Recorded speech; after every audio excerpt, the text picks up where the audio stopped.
அறிவது பிறவி கடன். தனக்குள் இருக்கும் இறைவனை அறிவது பிறவியின் வரம்.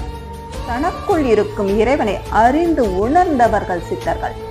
அப்படிப்பட்ட சித்தர்களில் ஒருவர்தான் சிவவாக்கிய சித்தர். அவர் பாடிய பாடல்தான் இது. மனிதர்களுக்கு இடையே உள்ள பாகுபாடுகள் அனைத்தும் பிறந்த பிறகே உருவானது.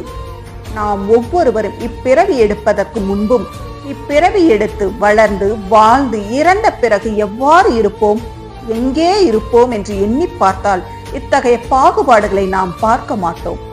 அதனால் உலக மக்களிடம் சிவவாக்கியர் சித்தர் பிறப்பதற்கு முன்னும் இறந்த பிறகும் அவர்களின் நிலை என்ன என்று கேட்கின்றார்.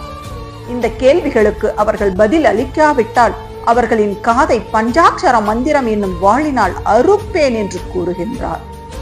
இந்த பிறவியின் மேன்மையை உணராமல் எந்த லட்சியமும் இல்லாமல் மறைந்து போகும் மானிடர்களில் நமச்சிவாய என்ற பஞ்சாட்சர மந்திரம் மட்டுமே நம் உண்மை நிலையை விளக்குகிறது என்பதை உணர்ந்து கொள்.